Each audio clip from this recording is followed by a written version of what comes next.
Now tuning in to Earbud Media. Audio for everyone.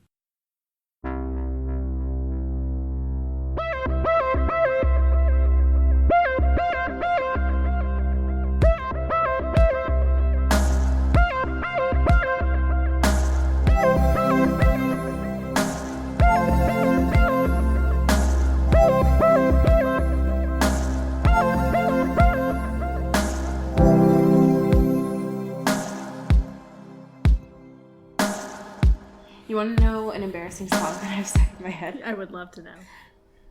I have Lean Like a Cholo stuck in my head. Wow.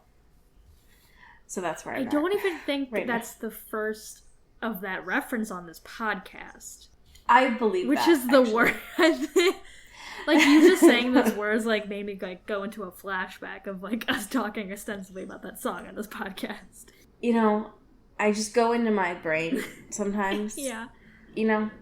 And I just curl up. And sometimes that leads me to a place where I just remember music from when I was in middle school. I guess. You know? And that's one of those songs where, you know, I have to lean like a cholo. Sure, yeah. Everyone has their own safe spaces, all right? I don't know if that is what I would consider it. I think if I had to consider a piece of music to be my safe space, I think it would be Unwritten by Natasha Bedingfield. But you say every time you listen to it, you just sob. That doesn't negate the safeness of the space. I mean, maybe a little bit, though. I feel like if I had a song that was like my safe space and I listened to it all the time to feel comfort, I wouldn't necessarily want to also be crying in that experience. I think some of my favorite songs in middle school were sad songs because my moon sign is in Scorpio. Oh my God. You know what I mean? Oh my God.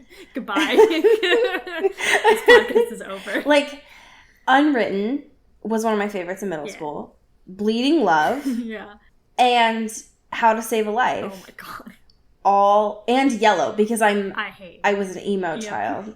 I wasn't, Okay. Let's be honest. I loved MCR, so I mean, you know what I mean. This is a bit of a pivot, but also tangentially related. I saw Crazy Rich Asians a couple weeks ago or whatever. It was so good. Which, great flick. Yeah, there's a lot of Eastern covers of Western songs. It's very good. Which are all bops. Like, there's one of Material Girl that, like, slaps. But there's one it's at called the end. Slap. It's the slap in any language. Yeah. But there's one at the end, and quite literally the entire time I was trying to place what that song was. Yep, same. And it was fucking Yellow in Chinese, and I was like, "Oh, cool." Yeah. Guess I'll just jump off the bridge, I think. Yeah, I couldn't figure out why I was crying. And then it was like, oh, it's because it's Yellow by Coldplay. Right. That's why. Yeah. I'll just crumble up and die now. Yeah. Thank you. Yeah. Fucking. And then to find out that it was like a non-negotiable song. That's amazing. Yeah. It was so good. I love it. Also, hi, this is your non-negotiable podcast, Into the Twilight. Welcome. You're contractually obligated to listen now. Sorry.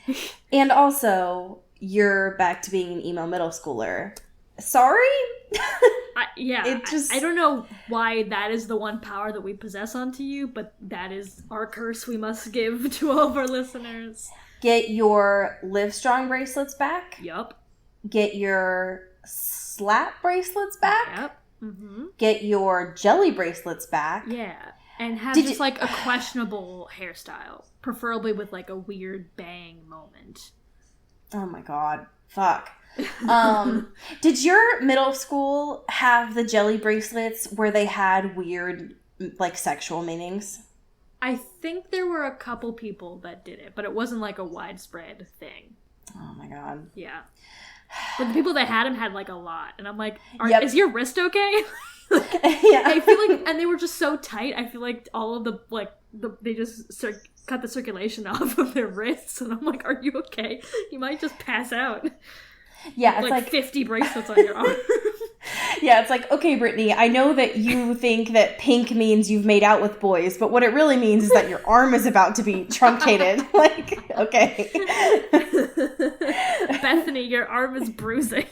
Yeah. Yikes. Yeah, sorry. That's very good. Speaking of middle school, because this whole podcast is basically my middle school come I don't know when that happened, but now, like, week to week, we are just, like, rehashing middle school. I have no regrets about it. You know what I mean? Okay. I need to tell you really quick before I ask you about how your week was, because this is an important development that will color how our conversation goes for the rest of this hour. I am a vampire. Great. Can we elaborate on that? Yes. So one of the things that has happened since I spoke to you last is I saw Gravity for the first time. Yeah, congratulations. Which is thank you. I am now a functioning member of society. Yeah. But I saw it at a theater here in Seattle that is quite well known. It's called Cinerama. And we walked in, and this theater is known for having chocolate popcorn.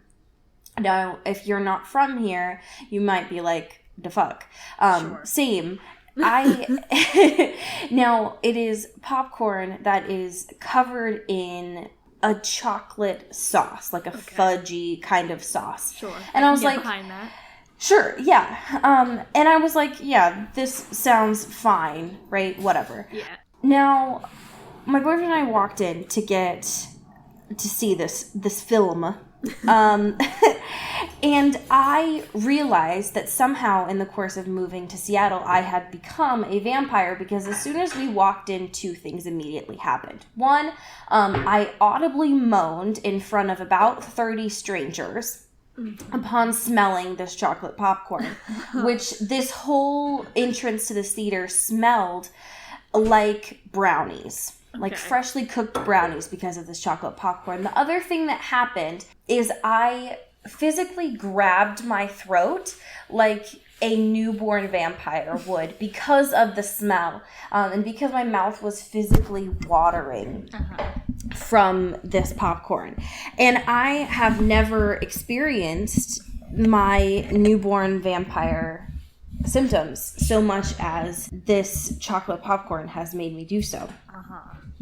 So I just wanted to let you know about these new changes that I'm currently experiencing, and I would like your sympathy during this new transition. So, just to clarify here. Yes. What makes you think that you are now a vampire? Is because you enjoyed the smell of popcorn with chocolate on it? And because of my uncontrollable thirst, to the point where I was absolutely ravenous as we walked up to the theater assistant at the counter, and I could not speak. My boyfriend had to order for me as I grasped my throat and looked at this poor theater attendant with just pleading eyes of like, I need this now, and if you do not give it to me, I will kill you, because I need this is my drug of choice now, and I have not had it, but I know that I need it. And it did taste like Cocoa Puffs. Thank you for asking. It is my drug of choice. Yeah. I guess I understand this like primal kind of energy that's going on here. Yeah. But last time, I mean, I guess I'm not maybe super up to date on my vampire lore, but last time I checked, it was more like a blood thing than like a food stuff thing. Oh, I did. I was so caught up in the story, I forgot to tell you. So the that's right. The chocolate sauce did have blood in it. Okay. I forgot to tell you that part. That's right. Yeah.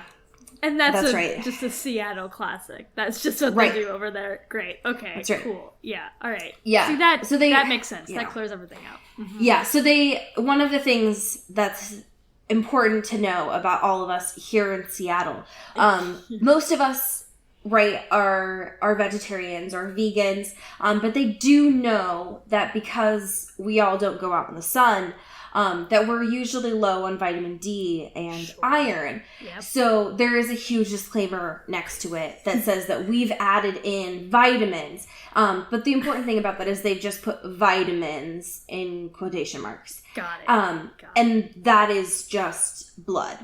Cool. Yep. Great. And it was very addicting. Yeah, I can imagine. So I have gone back for every meal since. Yeah, hey, I get it. Yeah. So that's my update. How are you? You know, max and relax and all cool, as you do. Right. I'm in the big city, as they call it, the Big Apple, per se. Right. In the future. So still also, Chicago. Still, yeah. Yeah, Chicago's had a little bit of a rebrand. No, I'm in New York for a week, just hanging out. Great. I love it. Having a great time. Yep. Haven't turned into a vampire, so you know what? Everything's Get on it. I guess I gotta fucking speed up. Yeah. I mean, all I can recommend is, see why their pizza is so popular, Great. Yep, that's the secret. Yeah. I've heard that it's a little warm there. Listen, I don't want to be the kind of person that talks about weather on every episode of a podcast, but my god, am I fucking dying. You guys are lucky because I turned off my AC for good audio quality, so you're fucking welcome. But just know that throughout the entirety of this hour, I will be sweating everywhere. And we will be adding that sweat to patrons first. So if you just want to check back. Yeah. I will compress it into a digital format and just disperse it amongst all of the patrons. And it'll be like a cool, intimate way of like us connecting and getting together. It'll be very good. Yeah, I love that. Yeah, I am collecting it in glass jars as we speak. Oh my god, I love that. It's gonna be great. Speaking of getting together, one other brief update since the last time that I saw you. We had a keynote today during one of my presentations that I thought I should tell you about. So we had a presenter come today, and it's someone that I think you might know who that is. All right. So, are you familiar with the film Mean Girls? I am. Yep. Great. So that was based off of a book called Queen Bees and Wannabes. Uh-huh. And today we had the author of that, Rosalind Wiseman, come to speak to our school district. Wow. Which was iconic and pretty A+. Yeah. So Rosalind has written other books other than that, which I would highly recommend. And I think for most folks that have been to any sort of convention or things like that, I think most of us have experienced a boring keynote before. Uh-huh. And especially ones that are kind of longer. Sure. And so it's very easy to kind of disengage during that time. Rosalind's was not that by any means. And so if you ever have a chance to look up her information, I would highly do so. But it was very interesting to see the person behind the Mean Girls story, especially since that is like middle school in a nutshell. Yeah. It was very cool. Yeah. Wow. So, A+ would recommend, especially because this is, in theory, a book podcast. Yes. Yeah, I forget, but yep, we do read books here. Yeah, I forget sometimes too. Speaking of, would you like to transition to current events with me? Yeah. Fantastic. We have a corner today. One of many. But this one returns to roots that make me very happy, and that is a real estate corner. So I know a few weeks ago we had talked about the fact that the Twilight House was up for sale. Now, if that was one that was in a location that maybe didn't strike your interest, do we have a treat for you? fuck, dude? We have 2 homes that may be more up your alley. So would Can you please do this? No, can you please do this in a real estate voice? I can. Can you sell me these houses? I can, but I would like you to sell one of them to me. Well, if you love Seattle, which, if you're listening to this podcast, probably a good bet. Or you're like, hey, I'm interested. I don't live there, but I'm interested in expanding my cultural horizons, seeing what this city has got to offer. Well, if you have $11.5 million... Which we know you do if you're listening to this. Come on. First, step 1, become a patron. Step 2, buy a beautifully lavish mansion, also known as Christian Grey's penthouse Seattle apartment.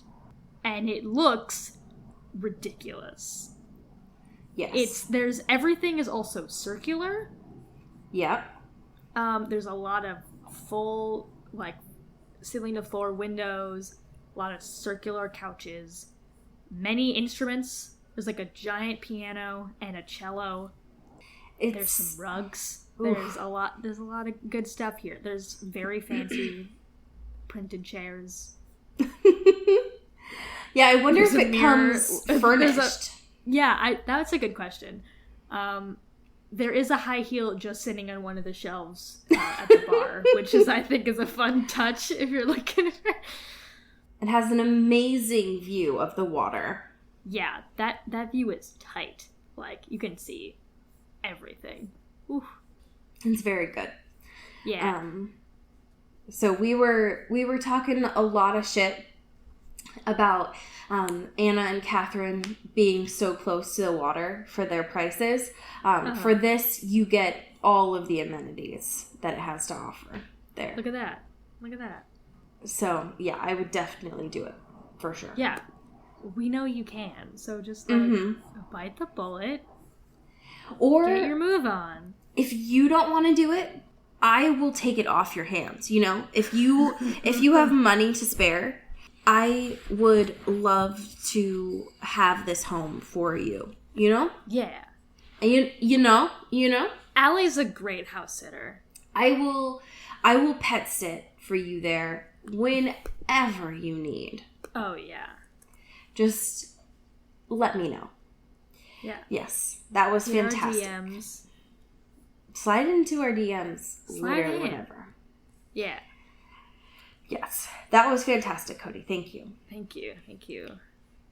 So mine is a glass home in LA. And this is a home that was most notably known for being Jamie Dornan's home here in LA.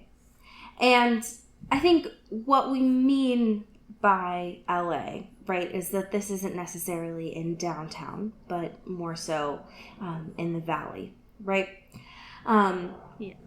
The thing that I love most about this home is that it was first built in the late 50s, so it has a very much of a more of a Brady Bunch kind of original framework to it, but it's got far more of an open air vibe, floor to ceiling glass doors, a fantastic outdoor pool, a fire pit, a hot tub, whatever you need, it is here for you.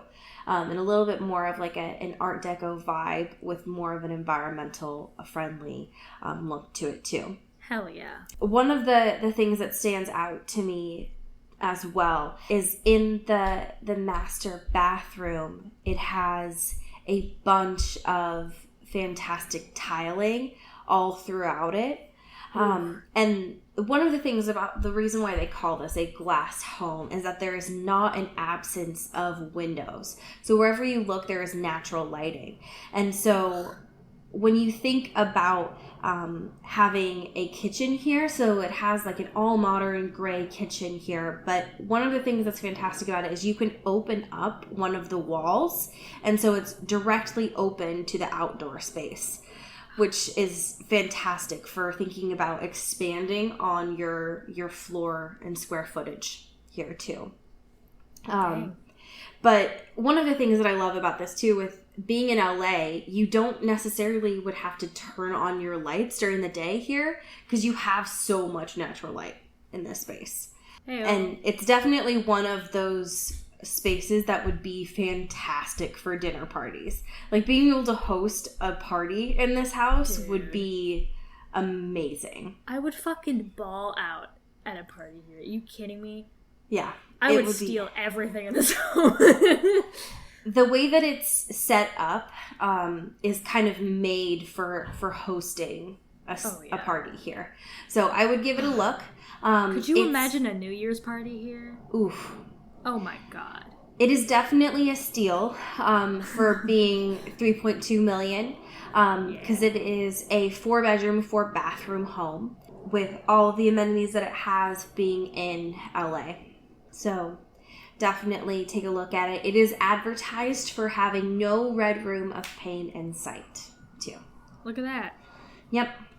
So I mean, there's room to expand. So there is room. Ideally, if you want, you can. Yes. There is no absence of red, though, in one of the trailers that we want to talk about today. Would you like to take the lead on that, Cody? Sure. What's up, everyone? Welcome to the Film Corner. We're talking about Suspiria, which was a movie, but now it's going to be a movie again. Dun, dun, dun. Starring our very own Dakota Johnson. Ours. She's ours. Yep. She's ours now. And also Tilda Swinton's there, and the trailer just came out, and it looks great. There's been a lot of people being like, I'm not sure if I'm going to like it, or like, I don't know if I'm going to compare it to the old one. We're going to figure it out. All right, we're going to figure this out together. But as we always say here, it's pretty fun. Yeah. We're all in this together. If there's one thing that we say here, it's we're all in this together. Am I doing the dance right now? You don't know. But I am. I know. You know in your heart. You're doing it. Yeah. But it's an Amazon Studios movie, which is fun and exciting. And yeah, we're going to see our girl. Hell yeah. I love it. Yeah. Speaking of our girl, let's chat about Charlie's Angels. Please. Because, oh my god. Wow. So, K-Stu, hi. How are you? Hello.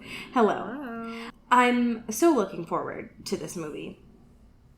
But there's been some updates about the fact that it's K-Stu has updated that this new Charlie's Angels film is going to be, quote, grounded and well-intentioned via an article that was posted on The Hollywood Reporter.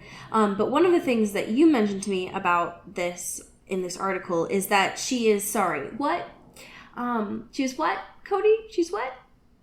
She's what? Started boxing, which I want to light myself on fire knowing that information. Just having that information in my brain and just having a mental picture of Kristen Stewart boxing at any capacity makes me want to jump off my roof. Now, here's something, and I'm just going to throw this out here because it just came into my mind and I'm in pain, so now I need to share it with you. Sure.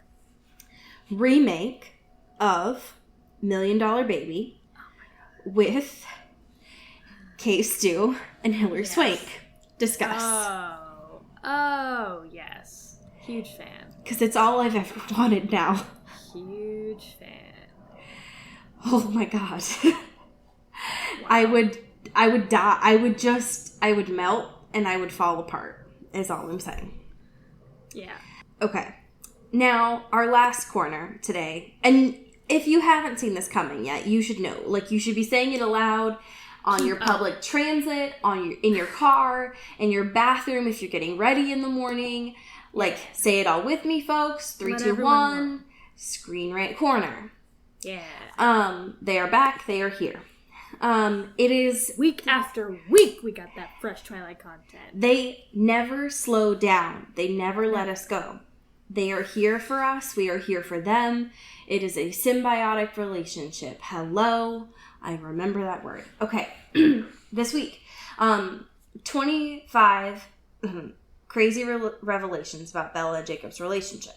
So most of these we already know Okay. Yeah. There are some that I think are important to talk about. I think one, and this has some photos in it, right? Because it's a listicle. The one that I want to touch on, not necessarily because of the content, but because of the photo, is number 22. Mainly because of, and I haven't said this in a long time, but fuck Mike Newton, is just because of Mike Newton's body language in this photo. He looks like one of those inflatable tube guys outside of the car dealership. He does. He does. It's the scene from New Moon when they're on the staircase out at the movie theater. And he does. He looks like one of those flippy floppy things. Also, this photo is under a bullet point that has nothing to do with Mike Newton. Yep. Which makes me believe that they don't know what Edward looks like.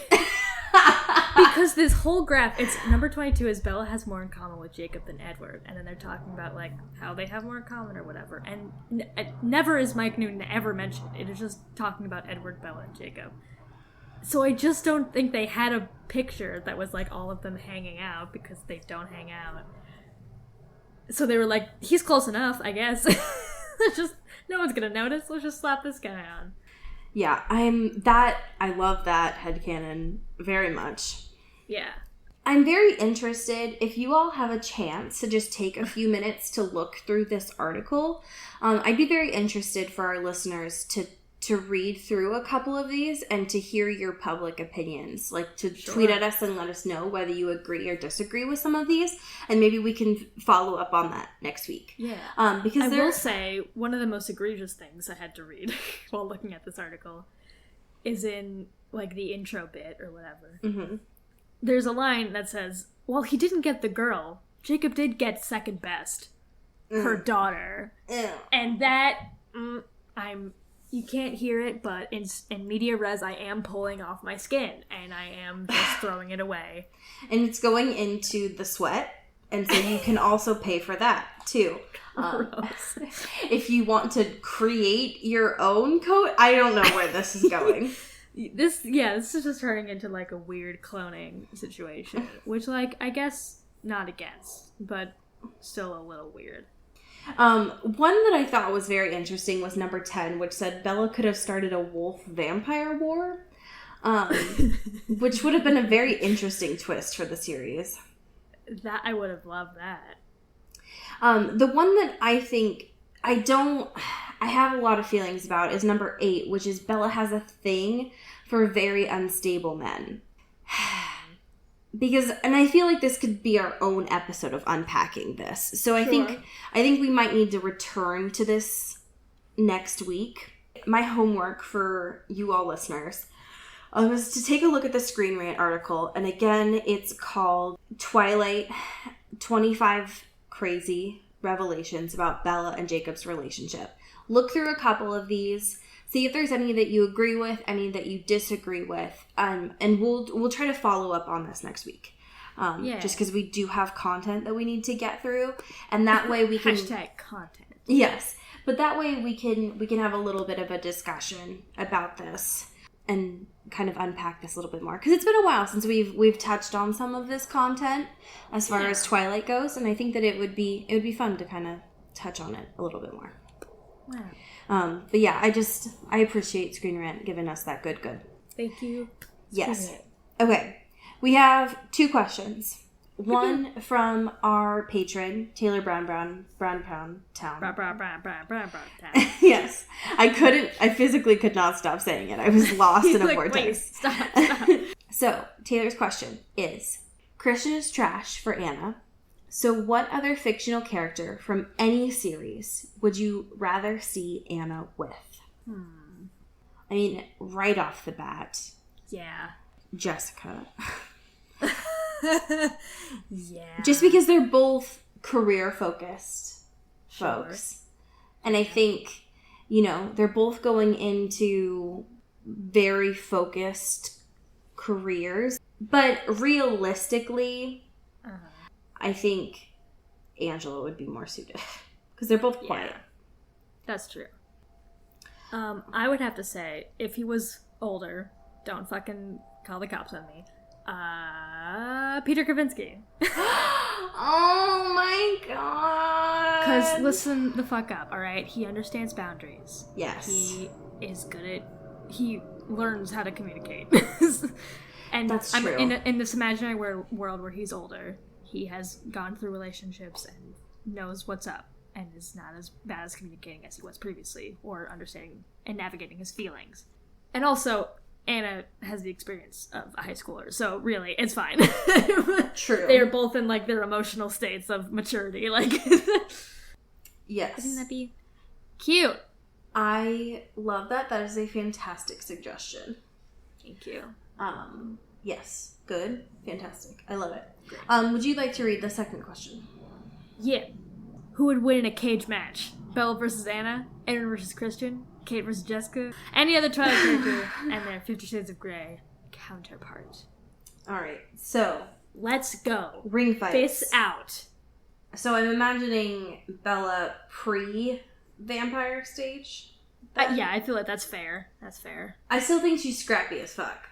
That's true. So... Yeah, she's very resourceful. Well, she's klutzy as fuck, but, like... I mean, she can fucking maneuver, you know? She threw that rock into her vein. Like, she gives no fucks. Yeah. Yeah. She is ready to die at any moment. Like, yeah. Yeah, I think... Quite literally ready to sacrifice herself for exactly. I think Bella would win, for sure. Edward versus Christian, low-key, is that not the fucking... I'm not gonna say his name, but... the how does Pig Latin go? The LOLpay oh my god. YouTube match that just happened. Yeah, basically. Yeah. Wow, really flexing out your Pig Latin. I don't feel like I've used that since 6th grade. Yeah. Wow, we are just doing all the throwbacks this week. Yes, I legitimately have no idea who would win that. Because I feel like Christian would just, like, rip off his face and there'd be another face behind it. Like, I have no idea what would happen. Like, I don't know. I feel I'm going to put my bets behind Edward. Yeah. I mean, I feel like realistically. Okay. He is the superhuman out of all. Okay. I feel like Kate is rich, so she probably received, like... fancy girl training, but I think that Jessica is scrappy. Yeah, Jessica has that fucking scrappy fucking, like, raw energy that she'll just, like, throw down. Mm-hmm. Yeah, I feel like you watch Jessica put up her hair into a ponytail and it's like, oh. Like, something's about to happen. But also I feel like they'd meet each other and then just, like, say, this is lame, and then just go and drink wine or something. Yeah. They'd be like, okay, let's have an intent versus impact conversation. And just... yeah. Okay, Jacob versus Jose. I feel like they would just be like, hey man, and then just hug it out. Yeah, it'd be very tender. Yeah, I agree. Let's go ahead and get into chapters 5 and 6. Beep, beep, beep. So, previously on Into the Twilight, we talked about... Last time on Into the Twilight. We talked about chapters 3 and 4. Where we left off was going into the fancy salon, and Mrs. Robinson was there. And Anna was... Yes, exactly. And Anna was pissed. So this is where we start off with chapter 5. There's still, like, no time has passed. They didn't fall asleep. Anna didn't mysteriously fall asleep in this salon. The chapter starts off, and we have to remember, right? E.L. James is British, so she doesn't speak the way that us in America speak. I almost said America, but, like, that has a very different connotation now. So she doesn't speak the way that we do in the U.S. Also, I don't know if you saw, but we got a tweet today saying that there's someone in Switzerland that listens to us. That's nuts, man. What the fuck is that?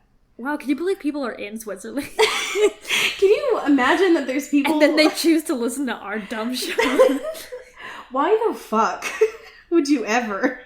Yeah. There must be better things to do in Switzerland, right? Tweet us your ASL. But like, for real, like, where do you live? Okay, but this is the thing. So the second sentence of this chapter caused me a lot of grief. So she finds out that Mrs. Robinson is here, and then she says, quote, "My scalp is trying to leave the building." Do you ever... Hey, does your scalp ever try to leave the building? You know what? Yeah, sometimes. I feel... Wig flew to Asia, you know? Okay, but that's the thing, right? So this was published in who the fuck knows when. But is she trying to say wig?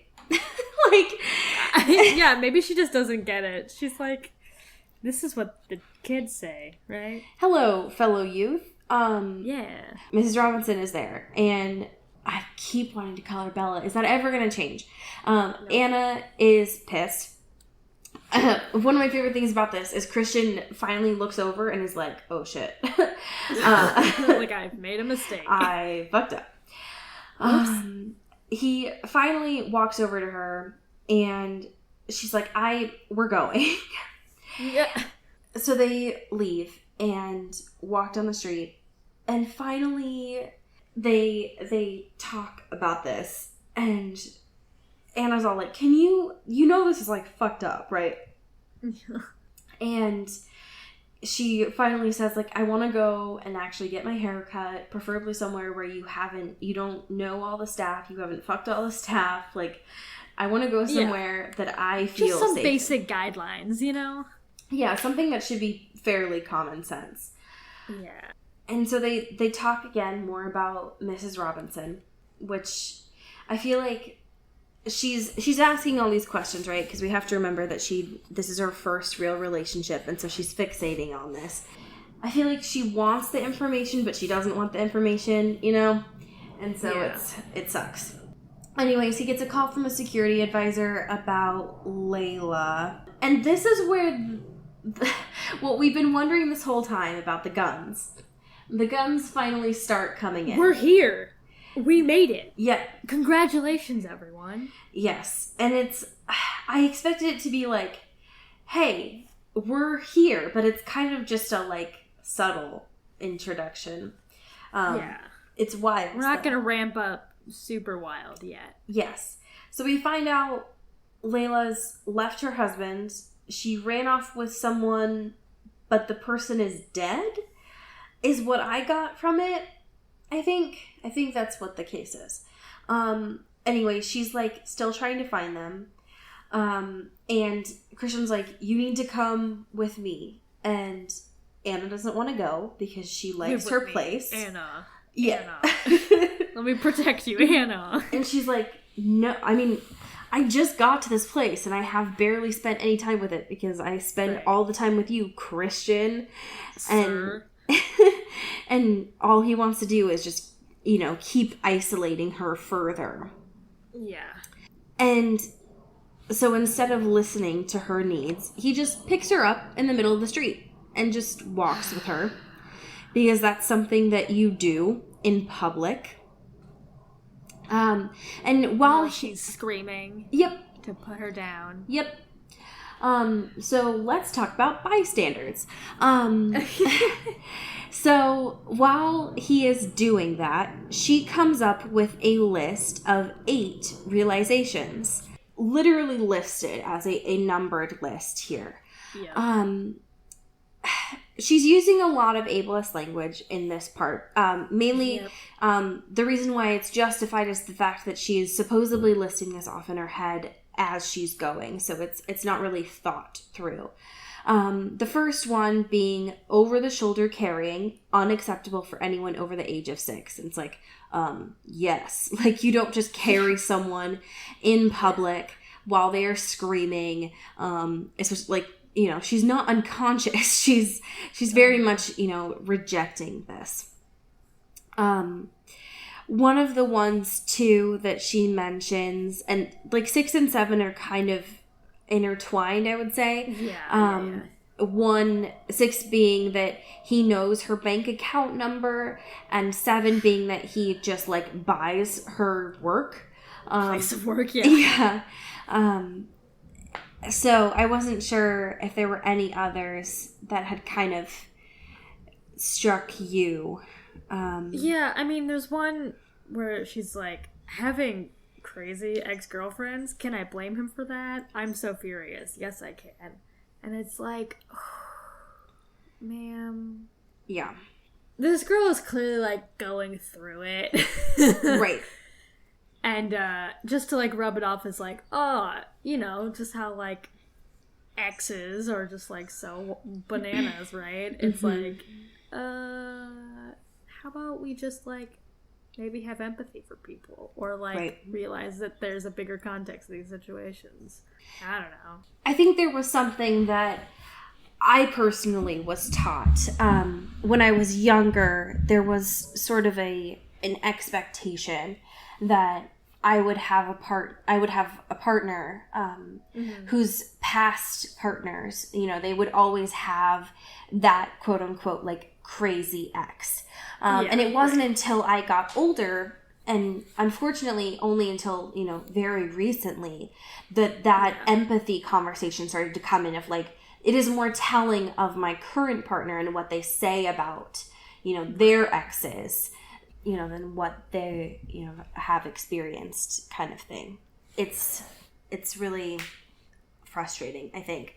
But it isn't until she says later on the next page that she finally asks what happened between him and Layla. Mm-hmm. So she asks, you know, that the reason why she wasn't able to go to his place, that we find out that she bought a concealed weapons permit, so hence the guns have arrived. Welcome to guns. Yikes. Yep. Population, these people. Yes, which is Yikes Town. One of the things that I wanted to ask you about too, because they keep saying BlackBerry, and I almost wish that I would just search it too. But like, why the fuck does he have all Apple products, and he has given her all Apple products, with the exception of the BlackBerry? Why is he partial to the BlackBerry? Sorry, have you met a businessman? That's true. BlackBerries are a business phone. That's true. Yeah. Yeah, I guess BBM was in, you know? Yeah. Oh, wow. I just did a search, and it's a lot. And none of them are related to the fruit, which is really disappointing. Yeah, unfortunately. Yikes. They start leaving. We find out about Christian and his beauty experience, you know, with the salons and stuff. Mm-hmm. We find out, because last week we were joking about that. We're like, damn, Christian cares a lot about the beauty salons. We find out that he's just a silent partner. We find out more information about Mrs. Robinson. We also find out that he dropped out of Harvard. Look at this backstory. I know. Yeah, so he had a major in politics and economics, but it wasn't really his thing. When Anna mentions the fact that the pride of his parents, he starts to get like really shut off about that. Yeah. And we get a little bit more information, like some backstory about Taylor as well. So we find out that he has a daughter who's 7. Look at this! Which was super cute. A lot. And we also... I hope she's way chiller than taking care of Christian. Yes. And like, my daughter's tight as fuck. Christian's annoying. Yeah. I just imagine that she's super chill. And just also, like, very studious, just like Taylor is. I love that. One of the things that I was absolutely unsurprised by is he, for the gala that is supposed to be that evening, it's like his father's charity event or something that we talked about last week. Christian had a personal stylist pick out the clothes that Anna is supposed to wear this evening. And the options that he provided for her were he got 9 dresses, all different types of options, and put them in the walk-in closet. She looks at one of them and kind of has the crisis that Bella does in Breaking Dawn Part 1 when she looks at the lingerie that Alice gave her. That's what I imagine anyways, where she just like puts her head in her hands and just starts having a panic attack. She's like, oh no. Yeah. Because she looks at the price tag and it's like $3,000 and she's like, nope. And so she just kind of like falls into the walk-in closet, sometimes where you just, hide in a corner somewhere. And so Christian comes in, sees that she's in the closet and is just like, you good? And then the hairstylist comes to the house this time.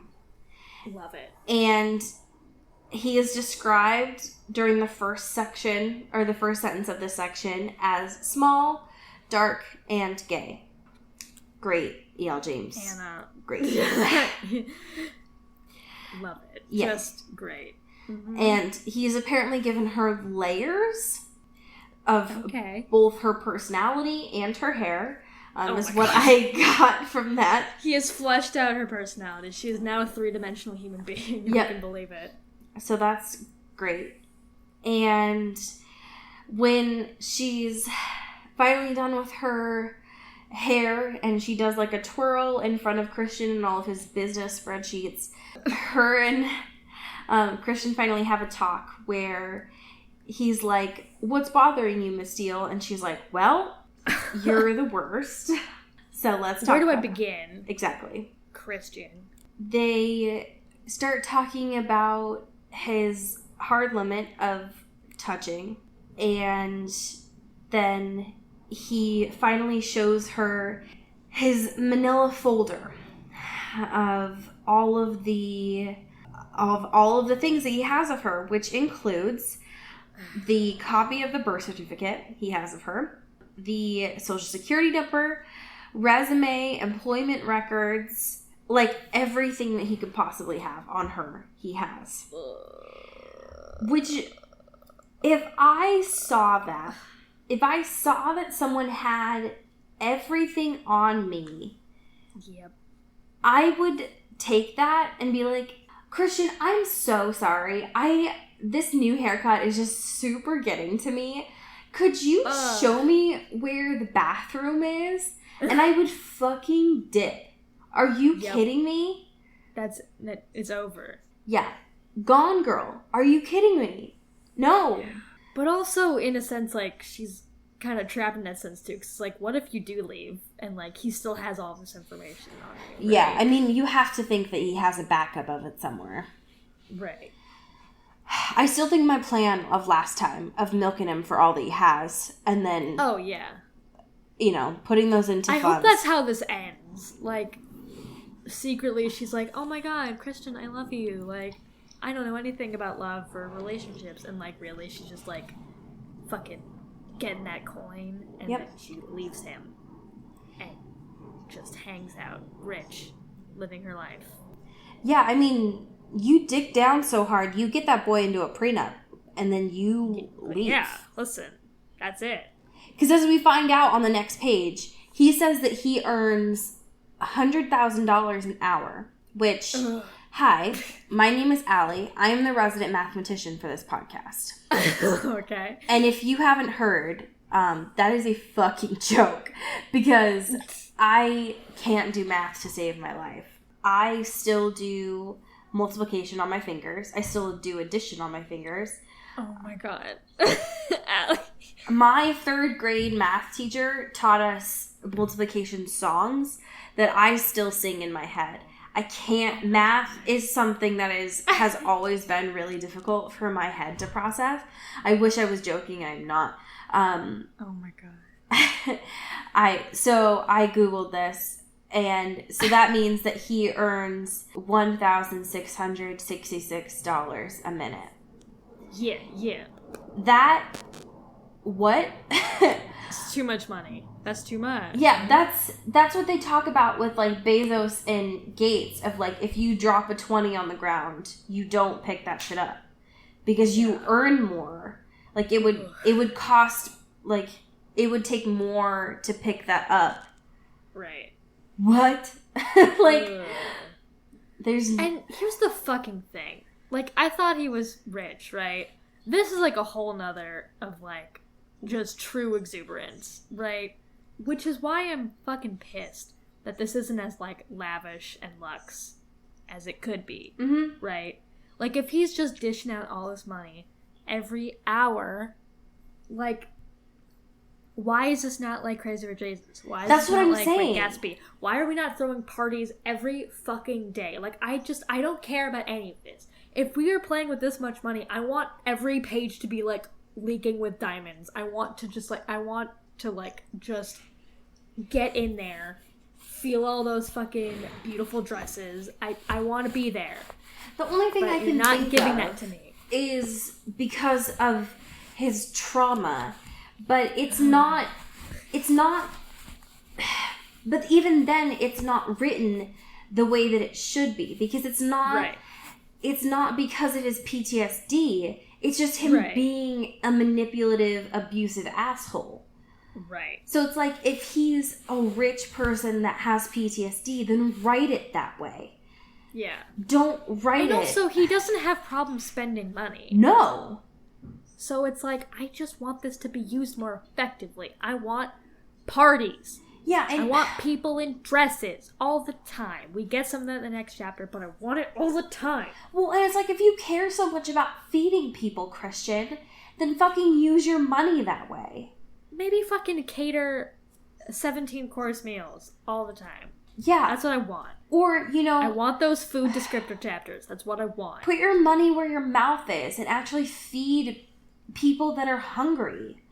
God. Don't just... do whatever your money is going to right now. Anyways. But yeah, so he makes money. And then the way that this chapter ends... Like, there's some food stuff. But the way that this chapter ends is he gives her a bullet of... Not like gun bullet, but a bullet of maroon lipstick. And what he has her do is trace his body with that actual maroon lipstick. So, of like no touch zones, and so that way she knows explicitly now like where not to touch, which I thought was kind of cute. Yeah. So that like they're finally working on ways of consent that are cute and intimate and work for them.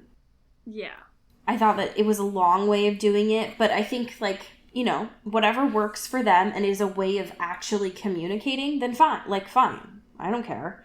But if it now is explicit and they both understand it, then good. Yeah. And that is how the chapter ends. So, Chapter 6 starts with them continuing this. So Anna found this activity to be very intimate, and Christian is always, you know, he is actually a sex robot. So if he feels Anna, like, ready and down to clown, then he is like, oh yes, I am also activated to have the sex. So in a shocking turn of events, they have the sex. Boom. Wow. So one of the things that is important to transition to, Anna's all like happy because she's like, oh yes, we did something soft and great on a Saturday afternoon. I love to have the sex. It's great. Uh-huh. Now, one of the things that I want to talk about is the second chance earrings. Yep. But before we do that, we have to talk about her getting dressed for this gala. So she has, you know, like a couple of different options to choose. And she chooses this like silver gown, which sounds great and cute. And gray, so gross. E.L. James, you're the worst. She also chooses to do like a corset underneath, which sounded cute. Yep. Huge fan. While she's getting ready, Christian like stumbles in and he's like slack-jawed, which I thought was really funny. because she's like, do you need something, Christian? He's like, which I thought was, I don't know, it was like one of those rare moments of cute things that happens in here, which like never happens. Yeah, they're so rare and so fleeting. I think that the city is scared that something's happening. That's cute, and that's why the cops are coming. So that's great. Yeah. One of the things, like, we're not used to this. Yeah. One of the things that the reason why he came in to stop in is that he brings the balls back. The balls are back. Everyone's favorite. Yes, the balls. So he brings the balls. He inserts the ball. Hey, I don't know what You're to tell you. saying it like very medically. It's like, so step 1, he gets the balls. Step 2, he inserts them into her body. Yes. He does the thing. What do you want me to say? Yeah, he does it. Okay, so the second chance earrings. First of all, they're by Cartier, so like all right. I'm gonna steal them. This is our Ocean's 8. Yes, exactly. They sound great, but also the fact that they both call them second chance earrings is like, what the fuck is this? Gross. Yes. I wanted to know your opinion on the fact that this is a masked ball. Listen, I have a lot of opinions. The one that matters the most is, hey, what color is Christian's mask? Yeah. That's a good question. Do you remember? No. It's black.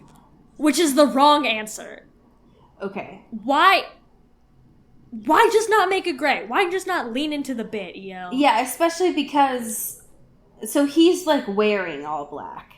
But, like, you could do anything.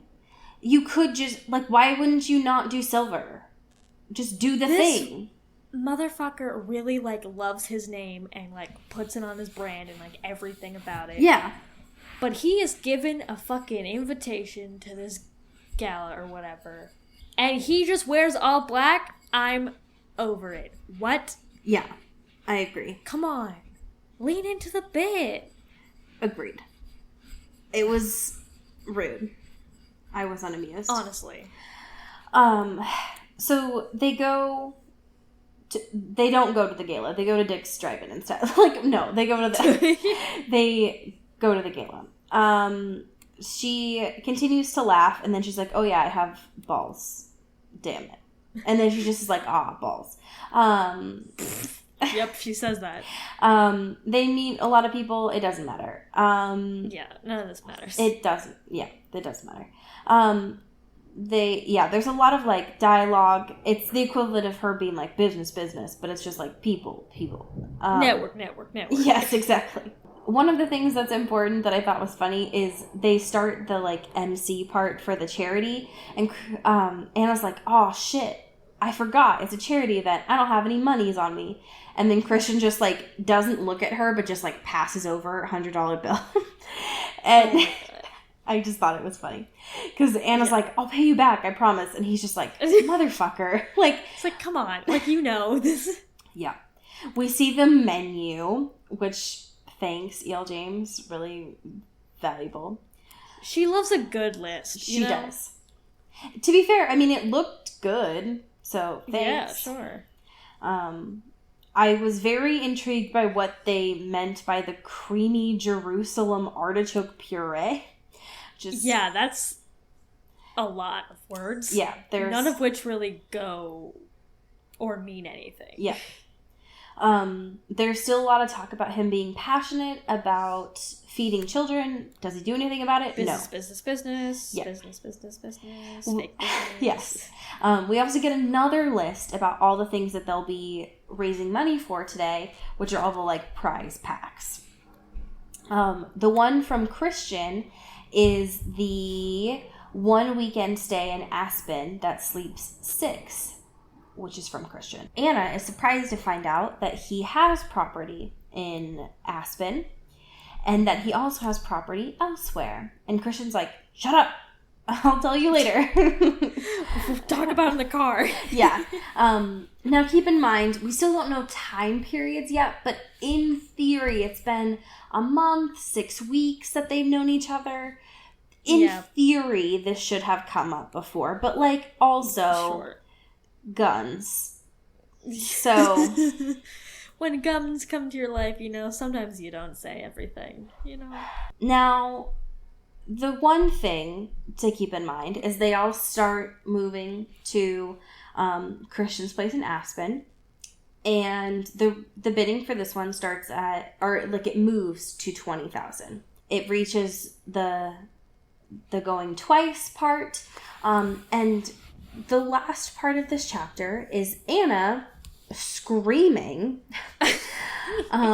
that she has now bid $24,000.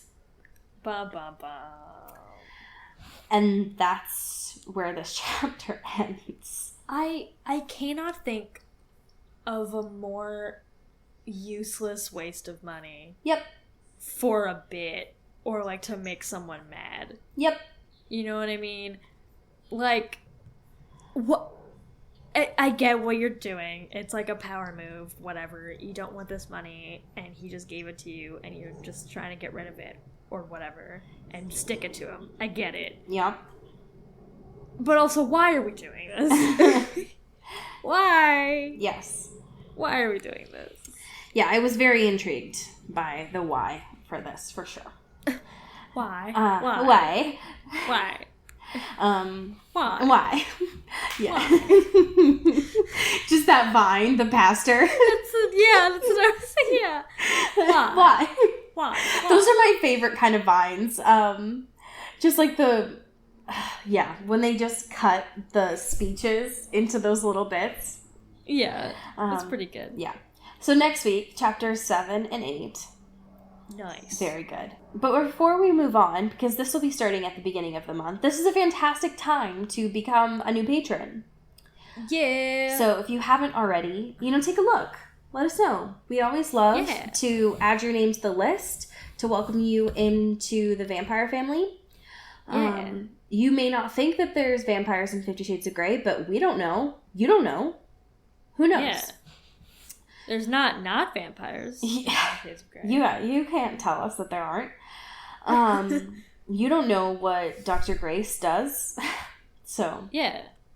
Business. Exactly. Vampire business. So I want to thank our patrons during this time. Our first patron, Shannon Clearwater, should we do them as the gifts, the auction gifts, or as the menu? Let's do the auction gifts. All right. So then, Shannon Clearwater, you are going to be the signed baseball bat from the Mariners. Yeah. Yep, you are. Nice. So, Katie Weber is going to be the, first editions of those Jane Austen books, and I'm sure Anna was pissed as fuck that she didn't bid on. Yeah, why the hell? That was not her best thinking. No. All right, and Simon Steele, you are going to be driving an Aston Martin DB7 for a day because as a Leadfoot, what I would give to just that would be an amazing experience. Okay, I have a fan fiction for you today. This is another fan fiction that was sent to us by Jenna S. Jenna S, Stronger Than the Marines. That's what her S stands for. And this is another one that is very important to me. So it is titled Jessica Stanley and the Wedding That Happened. And it was published on July 31st of 2009. Can you believe that 2009 was 9 years ago? Stop that. I'm just saying. This was written by Epic Insanity 101, and it is it's described as Jessica attends Bella and Edward's wedding with an open mind and a cake lust that no man can quell. Well, maybe Mike can, if only she wasn't so mad at him. Told in 9 parts. So I'm going to be reading from part 1, How Calendars Are the Root of All Evil.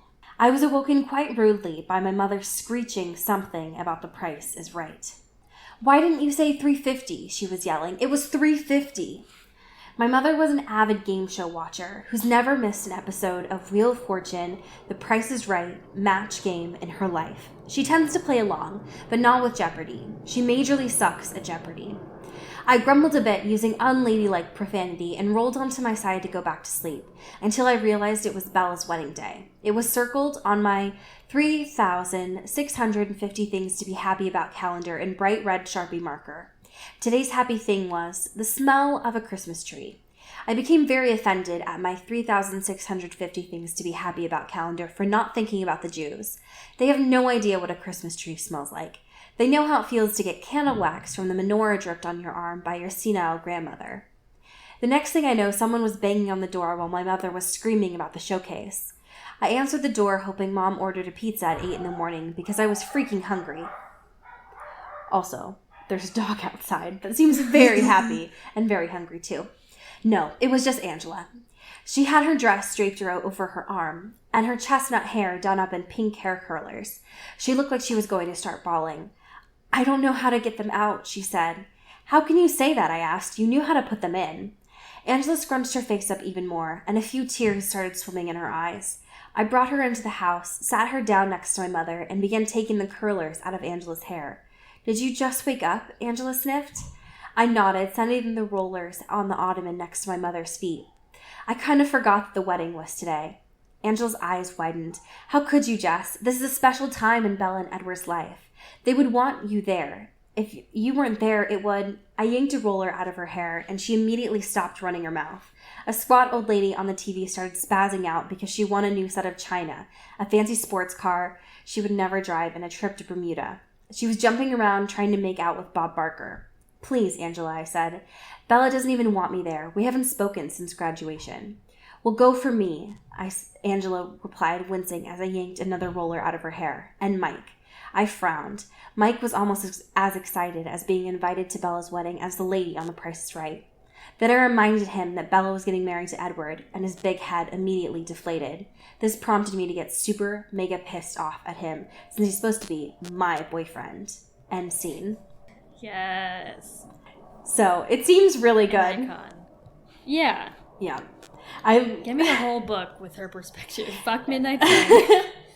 Yes, I love Jessica Stanley a lot, so I would be very amused. Stephanie, please.